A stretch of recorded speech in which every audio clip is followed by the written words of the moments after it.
I do want to welcome in Julia Manchester, national politics reporter from The Hill. Julia, great to see you as always. Thanks for being here. Good to see you, Natasha. You know, we've got primary elections in another 4 states this week. Voters in Connecticut, Minnesota, Vermont, and Wisconsin heading to the polls. What are some of the top races that Americans should be watching?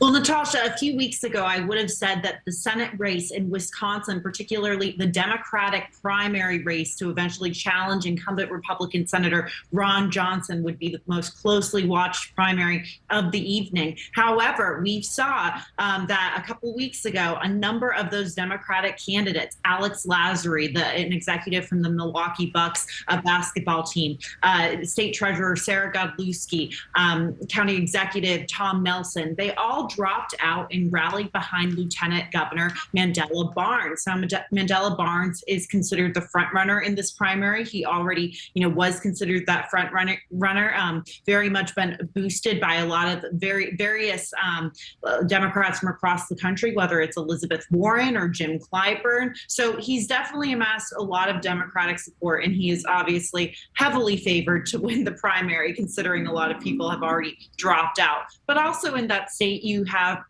the primary for governor, and of course the Republican primary for governor to challenge Governor Tony Evers. That would probably be one of the most closely watched Republican versus Democrat gubernatorial elections in the country. You have former Lieutenant Governor Rebecca Kleefich challenging Tim Nichols in that race. So we'll see how that plays out. Those are the two front runners in that race going forward. And of course, in Vermont, you actually have a history-making primary with for the House seat in the state. Peter Welch formerly held that seat. He's now running to represent the state in the Senate. However, you have 2 women, including a state senator and lieutenant governor of Vermont, running for that House race. And that's very historic, because Vermont has never sent a woman to Capitol Hill to represent the state. So lots to watch out for. That's surprising. And, meanwhile, today, as of right now, Democrats hold a 10-seat advantage in the House with 5 seats unoccupied.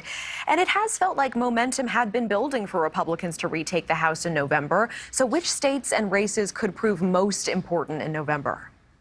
Look, I think there are a number of contested House races, like in Wisconsin, for example. We're watching that. There's some in Minnesota as well. Connecticut, I would say is pretty heavily blue. But, we're watching Texas, for example. We are seeing Republicans really making a lot of gains in Texas. They're hoping to continue those gains going into election day. So we'll have to see which other ones pop up. And do want to get your opinion on one more thing in Georgia, where former New York mayor and Trump confidant Rudy Giuliani set to testify before a grand jury in Georgia for his role in the state's 2020 election probe.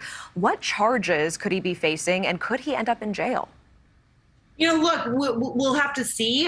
He's going to testify on August 9th. We knew that was going to happen. And we knew that Rudy Giuliani was one of those figures, a very close ally to former President Trump, who was peddling the unfounded theory that President Trump won the 2020 election and that there was fraud in a state like Georgia. And there obviously has been no evidence for that. So it's possible. We'll have to see. But the fact that such a close ally to Trump is testifying, I think, is very serious for someone like Rudy Giuliani. You also have Trump ally and former attorney John Eastman, who is also testifying. All right, Julia Manchester, thank you so much for your time. Appreciate it. Thank you for watching. Go to newsnationnow.com to find News Nation on your television provider. And don't forget to click the red subscribe button below to get more of News Nation's fact-driven, unbiased coverage.